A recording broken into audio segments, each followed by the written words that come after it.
Hello, hello. Steve, Canadian Sasquatch, coming at you with another Thirsty Thursday mead review, and it is going to be a three-parter.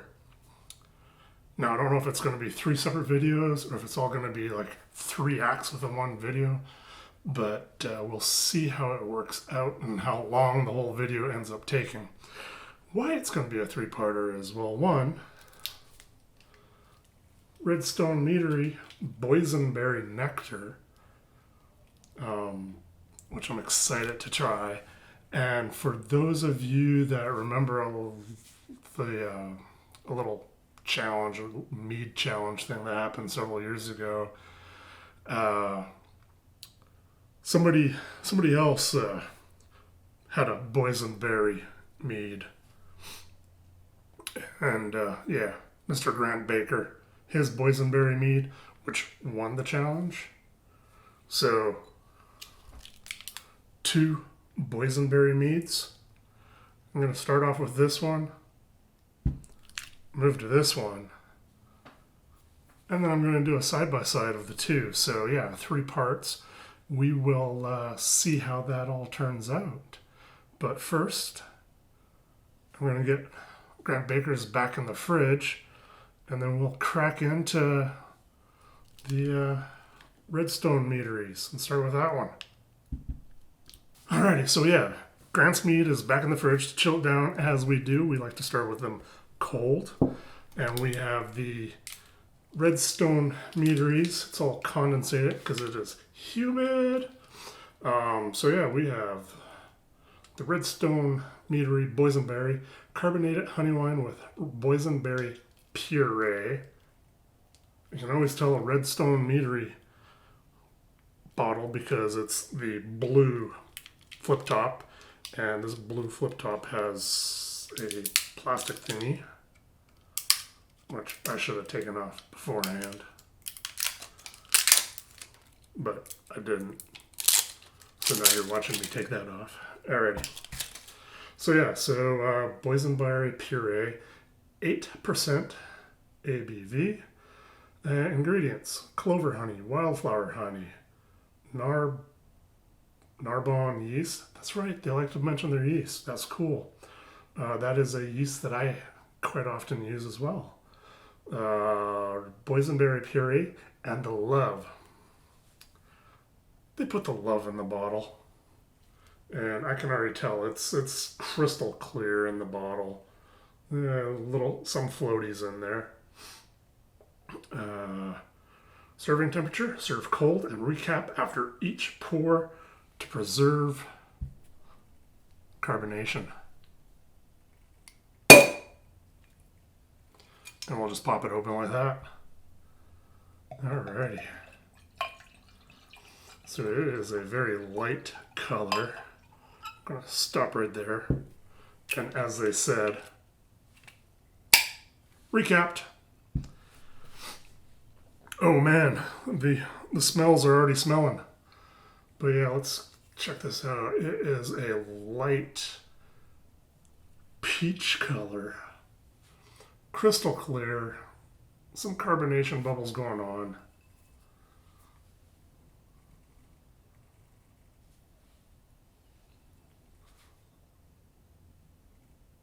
Yeah, absolutely brilliantly clear. I don't know much about that color. It's when I think boysenberry, I think dark red, purple. So this is going to be a very light boysenberry, I think. So let's get into some of those aromas I was already sniffing. So it does have a vinous aroma, so it smells more like a red wine than a mead. I do get some of that boysenberry coming through though. Yeah, it definitely smells more like a boysenberry wine than a mead. I'm not getting much of that mead smell, the honeys or anything like that. They do use clover and wildflower blend. So I would have expected a little bit more floral coming off of the nose there. But enough of that. Let's taste this. See what it tastes like. Thank you for joining me on this Thirsty Thursday mead review, everybody, and cheers.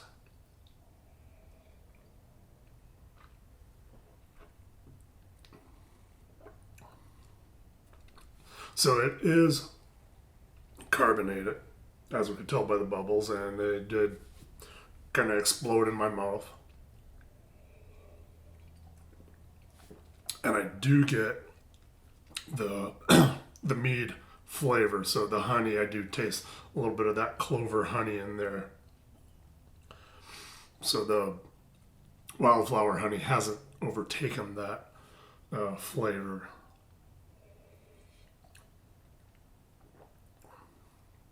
And I don't really get much of the boysenberry or those wine-like aromas. None of those flavors are coming through at all. It tastes like just a kind of a traditional mead.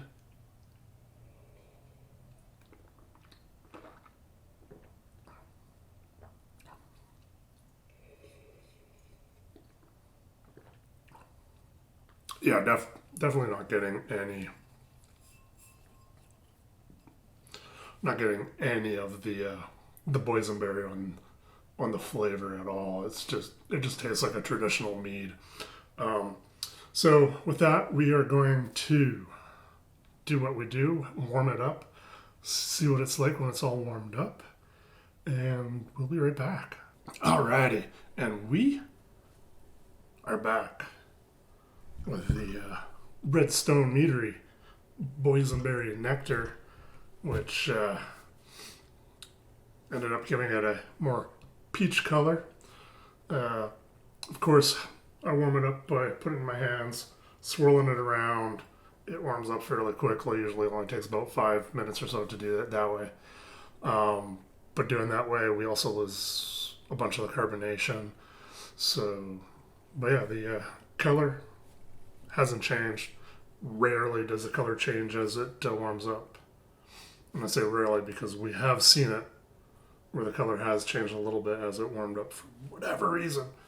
That was weird. But yeah, color is the same. Let's get some aromas sniffed on this. Okay, so as it's warmed up, it definitely smells more like a mead now than a red wine.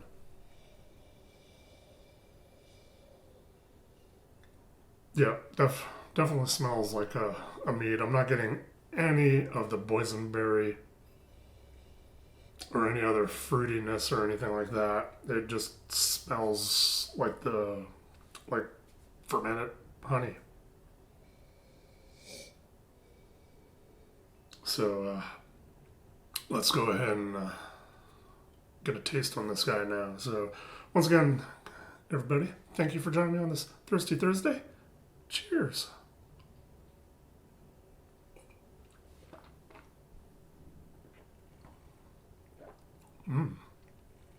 So most of the carbonation is gone, as we can tell by the fact that there's no bubbles in it.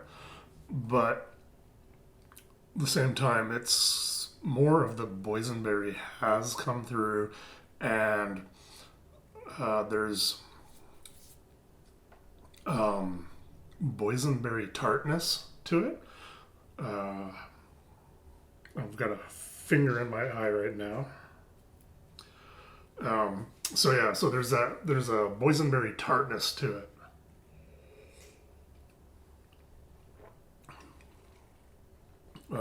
It does taste more watered down. It is a light-bodied mead to start with, but as it warmed up, it seems more watered down.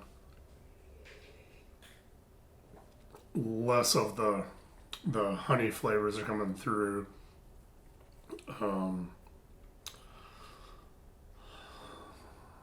Yeah, that's pretty much about it.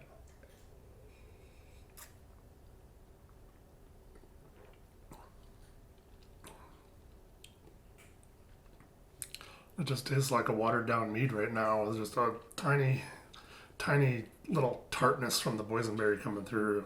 No real boysenberry flavor, no real mead flavor.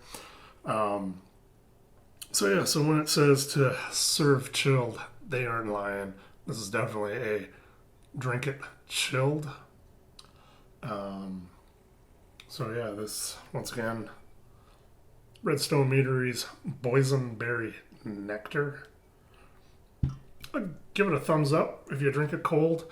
I'll give it a sideways thumbs if you drink it warm. I don't recommend it that way, but it's still drinkable warm. So yeah, with that, we're gonna call part 1 of this mead review done. We will move on to Grant's next and see what that's like. But before we do that, we gotta be sure we have a pint of awesome. Not much of a pint, that is not all that awesome, but cheers everybody.